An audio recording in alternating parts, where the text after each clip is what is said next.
I am currently standing in front of the garden that we built this past year.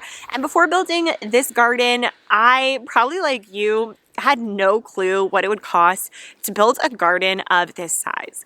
We decided to do raised garden beds, do a deer protection fence around it, and there's still probably a lot more that we could do. But today I want to break down the cost of what it was to build this, some problems and things that we had to purchase along the way, just to give you an idea of what your budget could be when building something like this. Now, the first thing that you want to think about before you even build your garden is really the size that you're going to build, how big you're going to make this garden, and then what the actual look and feel would be. We wanted to do pretty large size beds. We definitely wanted to do some raised garden beds, and we really thought that wood was going to be something that we wanted to build this on, especially because it was something that we could easily do. And me and my husband, Chris, were the ones who built literally everything. We did not put the fencing up. We did hire someone, and that is a large aspect of the cost and something that you could probably bring down if you don't need a fence, or if this is something you could install on your own. It's just not something we wanted to play around with. It was getting quite chilly outside. I also needed to grab my laptop so that I can go over the breakdown of everything. And I want to start with the most important aspect to this raised garden bed build, and that is the wood that we used in order to build out all of our garden beds. So for this project, we decided to use a Douglas fir wood. Chris made these crazy calculations of all of the different bed sizes that we would need. We did each one at around 2 feet high, which would be 2 pieces of wood on top of each other. He did this crazy math, and Home Depot actually delivered everything for us. They delivered it really close to our actual garden, and they were really easy to work with. We don't have a pickup truck, so we weren't able to just go to the store and pick these up, but we did learn a little bit of lessons from this. And the first one is we didn't actually get the wood cut to size, and you can order it cut to different sizes and just say, we want 20 of this cut, 10 of this cut, and so on. And we decided to just get everything the standard size, and that we would cut it once we got it to our house. The issue with this is, one, it didn't really cost any extra to have it pre-cut, and two, it just added on a lot more manual effort onto our end, because we had to go in and then take every single piece, cut it, and get it to size, where we could have just had those measurements ready at the beginning and ordered it like that. The second learning here was the type of wood that we used. We were between Douglas fir and cedar wood at the beginning, and the Douglas just came in at a much lower cost, and we didn't realize that it was going to be such a different type of wood. It's a much softer wood, and through the one season that we've had it, it's warped a little bit since then, and the screws are not really in as deep. So I would definitely spree for that better cedar wood, but it's really up to you what you want to do here. That's just the lessons that we learned. But in this process, we ended up spending $4,166.73 on our wood and any of the delivery costs that were associated with it. So depending on where you live, this might be a little different. Also, the price of wood is like always changing these days. So honestly, it could be really, really different, but that's what we purchased for our wood. Not only did we decide to use wood for our garden beds, but we also decided to use some galvanized steel bins or water troughs for our garden as well. The primary reason for this was we actually already had them for a raised garden bed section of our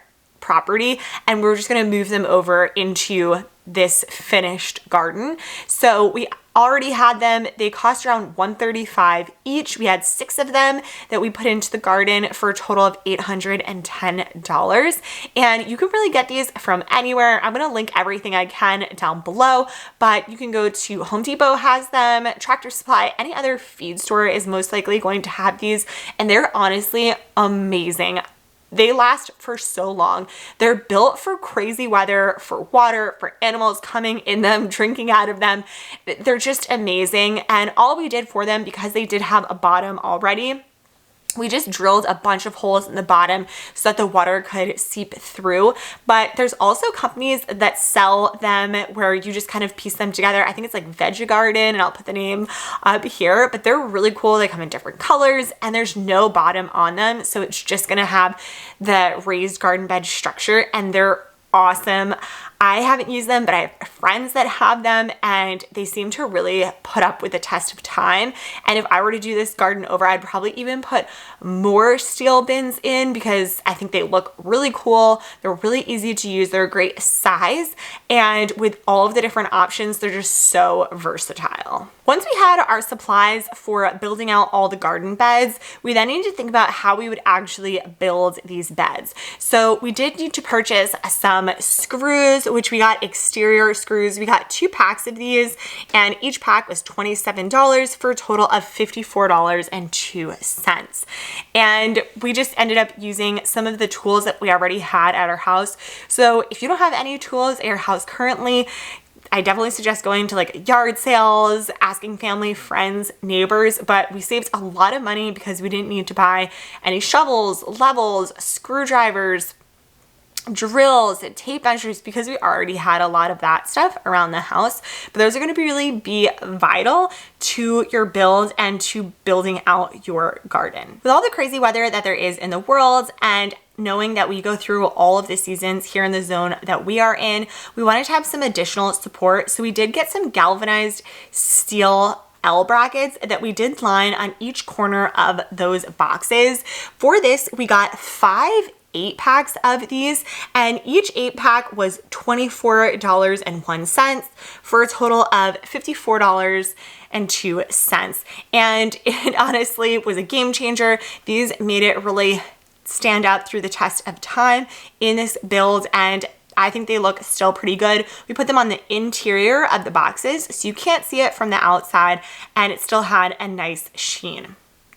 Now, because we were using a Douglas fir and this was an untreated wood, something that we did need to do is you're going to either need to stain it or do something in order to weatherproof it, because there's going to be a lot of rain, snow, water, dirt that's going to have a lot of liquids on the inside that it's holding, and it needs to be pretty strong. So what we decided to do on this wood was actually use the Shishibong method, and we've done a lot of videos on this, so I'll definitely link them down below.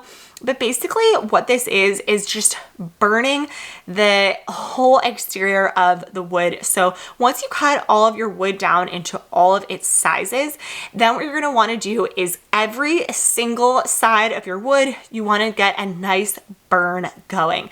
And in order to do this, we used 2 things. One, we used propane tanks, and then we also used, literally, it's really funny, it was just a weed burning kit. So both of these things you can buy at any local store. We actually bought the weed burners at Amazon. So the weed burners came out to $128.98, and then we used 2 propane tanks. Each was $58.76 at Home Depot for a total of $117.54. Once you actually have all of your boxes built, so you're using all the supplies that we talked about, you put everything into its area that you want it to go situated. The next step is actually filling it in with a high nutrient soil. So we actually used a layering method where we were able to create some compounds from around our property. So we had some sticks, logs, leaves, any compost that we already had, anything that we were saving from the previous years, but we still really didn't have enough dirt to fill all of these boxes because there was so much area, being that they were 2 feet high. They were really big, and there was still so much that needed to be completed. So I actually called up a bunch of different dirt suppliers in the area, and I was able to find a black gold topsoil. And you really want to call around and say, what is going to be a good soil for growing vegetables? Something that's going to have a bunch of different items in it in order to let the water go through. That's going to be a nice composty soil, have a lot of nutrients in there. And we ended up getting 40 yards from this local soil company for a total of $1,768.91. And it was so much dirt, as you can see, but it was so worth it. a lot of work actually bringing it into each of the bins. It was like the most tiring spring of my life building that, and especially was on a time crunch that we needed to have everything done, but it's definitely been really worth it since then. While working on all of these projects, we did actually outsource the fencing to a fencing company. We thought about doing it on our own, and you most definitely can do your own fencing, but we just didn't think we were going to be able to fit it into our timeline in order to start off our growing season at the right time. And we have so many deer and little critters that we knew that we needed a fence in order to be successful with this garden. So we did hire a company, and it ended up being $9,800 for them to help clear some of the land in order to put the fencing fully around where we did do deer fencing around the garden. And then we just did some additional fencing as well around our barn for animals. So this was the total cost of all of the fencing. Unfortunately, I don't know what it would have been just for the garden fencing. So this is probably a little bit more elevated than what the cost would be for just the garden. We got our plants in the ground and everything was moving and grooving. But after a couple of weeks, we started to notice that a lot of our plants were starting to get burnt by the large amount of sun. Now, usually you want an area that has a good amount of sun, and a lot of the plants that we were growing needed full sun, but they were just burning up at this point. So we ended up adding a 50% shade cloth above the entire canopy of our garden. And this was a bit pricey, mostly because of the size of our garden. This ended up coming out to $657.87, and it made a world of difference. After we got this shade cloth up, our plants started to thrive. At the end of the season, we did take this down, and we're going to put it up again next year at the very beginning, but it was a huge differentiator in the success of our garden. Over the next couple of months, we did end up purchasing a few additional items. We set up our own water catchment system off of our barn that is gravity fed into our garden, and we're able to use a hose in order to water everything. Because we didn't have water going into this area, this created a really nice source of renewable water, and we didn't have to take from our watering system at our house, which was really good. Next year, we want to build this up into having a whole drip system in our garden. So that's our big goal there. Another purchase that we made that I'm not going to include in this was just getting an additional lawnmower just to keep everything tidy in between all of the boxes. So it looked really good. We definitely wanted to make sure that our garden was looking really good when we had guests come over and friends to come check out everything that we had built. And this really helped with that.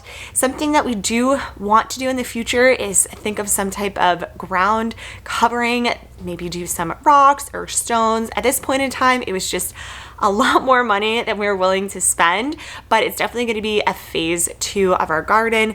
And another phase 2 that we want to implement pretty soon is actually adding our own pollinator section. So getting some nice pollinator plants that we can plant around the back and edges of our garden so that they can help pollinate all of the plants within our garden. And we're really excited about that. But I know that you really came here for the big total. How much did it actually cost to build this entire garden?